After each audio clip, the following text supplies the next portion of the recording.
Now I'd like to talk just a little bit about change and innovation. And if you would look at your handouts there, you have a handout that has this S-curve on it.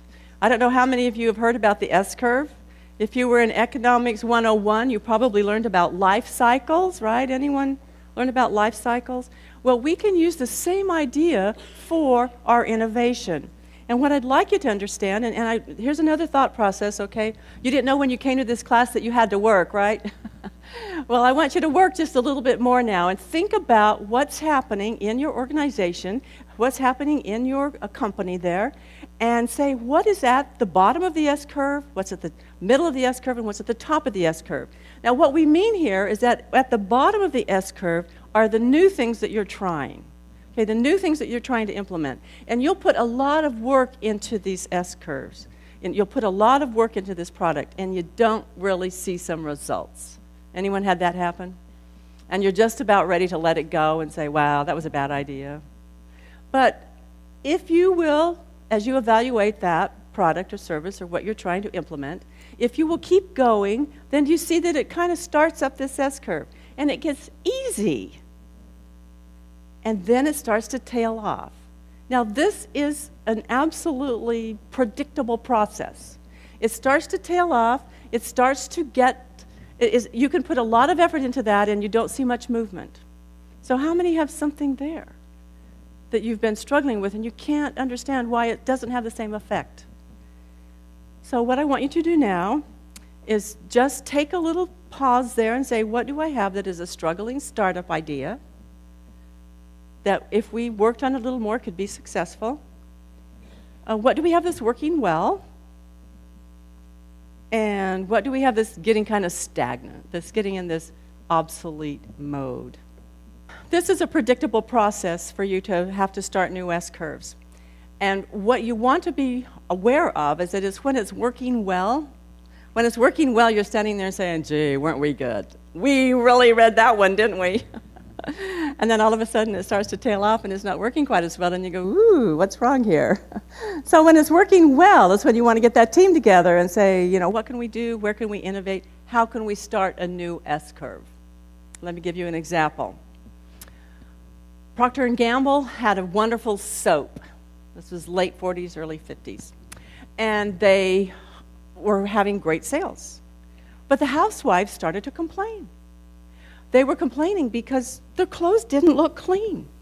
Now, their clothes were clean, but what was happening is the fibers were breaking down. And because the clothes were wearing out, they looked a little dirty.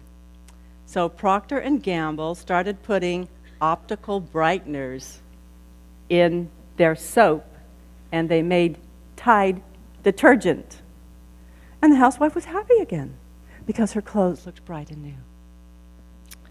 Now, every time that you see something else, and we've gone through all of these years, right? And now you can look at the shelf in the grocery store and there's Tide with smell.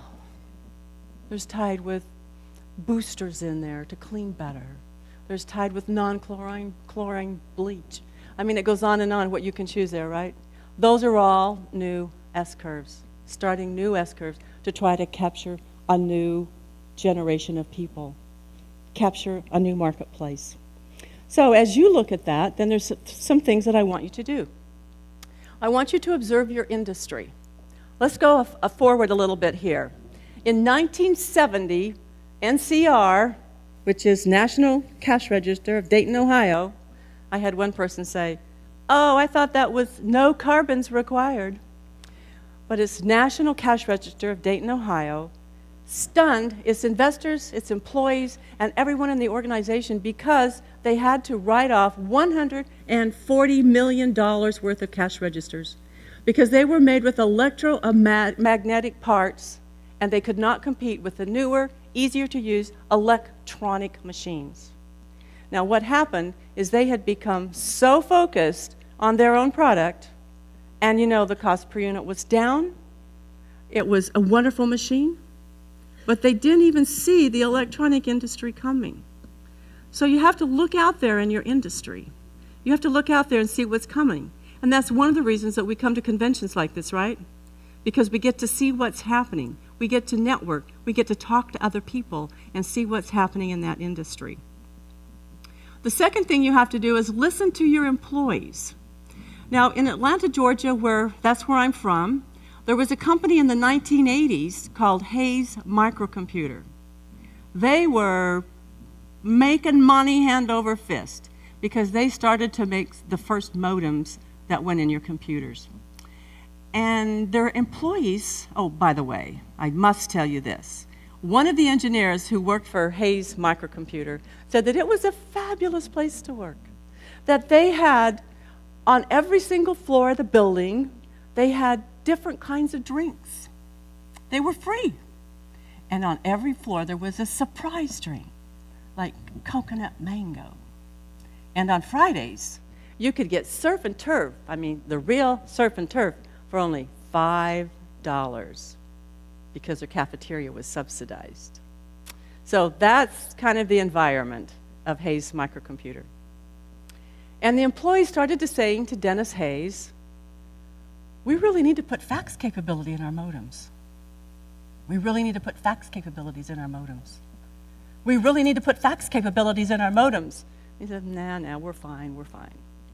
Well, when he realized that he had to put fax capabilities in his modems, he had to buy them from China, but he forgot to calculate how much time it takes to get them here and how much that slow boat from China costs. He's not in business today. So you want to listen to your employees. You never know where that idea is going to come from. The next point there that I'd like to share with you is listen to your customers, which again is the feedback form. It comes from my own experience. I started in this industry teaching time management, and then I got into leadership and team building. At the turn of the century, I was doing most leadership and team building. Those were the most programs that I had. And then 9/11 happened. And of course, leadership and team building, we're going to have the vice president talk to us instead of you. So we're sitting around our table wondering how we're going to pay the bills. And I got a call from a human resource manager, and she said, Carla, can you come and do some time management for me? But can you do it with Microsoft Outlook? I thought, yeah, I could do that. So I did the program. We're sitting again at our table, round table, wondering how we're going to pay the bills. And I get another call from a human resource leader, and she said, Carla, can you come and do some training? Some time management training? But can you do it with what? Microsoft Outlook. If I would not have listened to my customers and their needs, I would not have developed the program Microsoft Outlook with time management, which has been a bread and butter for me for the last 10 years. So you see how you have to listen to your customers and find out what they want. Now you have to develop triple vision. Triple vision is something that the athletes think about quite a bit. And I actually experienced this just this week, watching the Falcons play in the playoffs. I don't know how many watched that. But the receiver there was in the end zone. The ball was going out of the end zone, and he reaches as far as he can to catch that ball, but he's conscious of his feet, right? Because his feet have to stay in bounds. So he's got one foot here, and he's getting the other one down, and he's capturing that ball. Okay, now this is using triple vision, because what's happening is he's conscious of the playing field, he knows where the ball is, and he knows where those defenders are or where the opponent is. Okay, do you see the application there with triple vision? You can't just have blinders on your product and your organization. You have to use this triple vision to see what's happening in the industry and what your competition is doing. So that's what I mean when I say use triple vision. The next one is research your market. Find out where you're going and what your people want. Now, when Fox News started, they found out, or in their research, they found out that only 5% of the journalists in America were conservative. But 40% of America was conservative, of the people. 40% of the people in America were conservative. And so what they did was they started Fox News with their 5% of journalists that were conservative. And they're hugely successful now. I personally think it's because of those stupid infomercials that try to sell you ShamWow. I don't know. But you want to research your market. Another thing you want to do is let go of what is becoming obsolete. Now, I got an invitation inviting me back to my 20-year reunion. Yeah, has anyone got an invitation inviting you back to your 20-year reunion? Now, I'm not going to tell you when I got an invitation back to my 20-year reunion, but I did. And I was so excited. I ran to the mirror and I looked in and I go, oh no, look at the bags, look at the wrinkles. They're going to be able to tell that I've aged. And I got real depressed. And what do you do when you get depressed? You shop and you eat, right? So I ended up at the beauty counter with a Mrs. Fields cookie in my hand. And the young lady there said, hey lady, would you like a beauty makeover? And I said, boy, would I. Well, 2 hours later, I walked out of there with 2 big bags. You know what it takes to be beautiful? Walked down the mall, looking for a new dress befitting of my new face.